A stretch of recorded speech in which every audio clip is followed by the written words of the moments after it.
Anda kan pendidikan, Anda kan kalau nggak salah bukan ekonomi kan? Saya dulu fakultas ekonomi. Oh, Pak. Saya fakultas ekonomi. Saya S1 saya bidangnya ekonomi. S2 saya, believe it or not, bidangnya adalah monetary policy. Monetary. Ya, dan fokusnya pada nilai tukar, currency. Jadi ini kalau kita bisa diskusi nih sekarang, tapi tidak ada. Saya udah lama. Saya itu tesis saya adalah tentang exchange rate policy, kebijakan nilai tukar rupiah. Ya. Jadi justru itu Pak, saya merasa begini. S3-nya?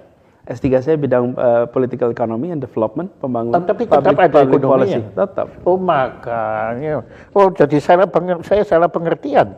Saya pikir Anda pendidikannya pendidikan atau apa karena Anda menteri pendidikan. Justru saya itu backgroundnya karena backgroundnya itu. Kenapa saya kemudian memberikan perhatian pendidikan? Saya tidak punya background kurikulum, tidak punya. Kenapa saya perhatian pendidikan? Justru karena saya melihat dari aspek perekonomian ketika saya sekolah, Pak.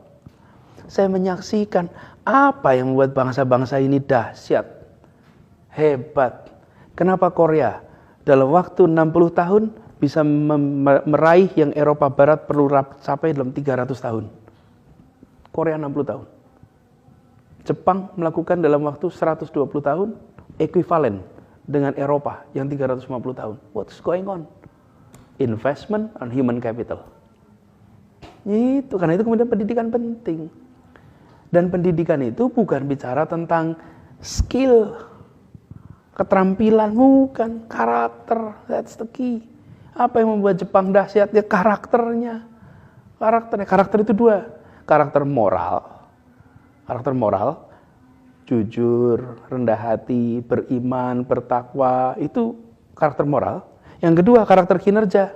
Kerja keras, kerja tuntas, ulet, tangguh, itu kan. Nah, kita bicara karakter itu dua-duanya. Kalau orang bicara karakter itu moral saja, ya kita kan tidak ingin jujur tapi malas. Iya, tapi juga kita tidak mau pekerja keras tapi culas. Tidak, karakter itu dua itu. Dan pendidikan adalah penumbuhan potensi karakter itu. Dan bangsa-bangsa yang dahsyat ini, lihat Singapura. Lihat, bukan kekayaan uangnya, tapi kekayaan pada manusianya. Dan saya tidak ingin menggunakan istilah human resource atau human capital. Bukan human resource. Justru karena saya belajarnya ekonomi, jadi saya lihat, jangan tempatkan manusia sebagai sumber daya untuk kegiatan produksi. Karena itu disebut resources. Dalam perekonomian itu ada fungsi produksi, Pak. Fungsi produksi itu ada uang, ada capital, ada orang, ada teknologi, kemudian ada sumber daya alam. Itu fungsi produksi. Nah, saya bilang jangan, manusia jangan, kalau kita bicara sebuah bangsa, jangan tempatkan manusianya sebagai faktor produksi. Kalau di perusahaan boleh itu diatur. Karena perusahaan kan begitu.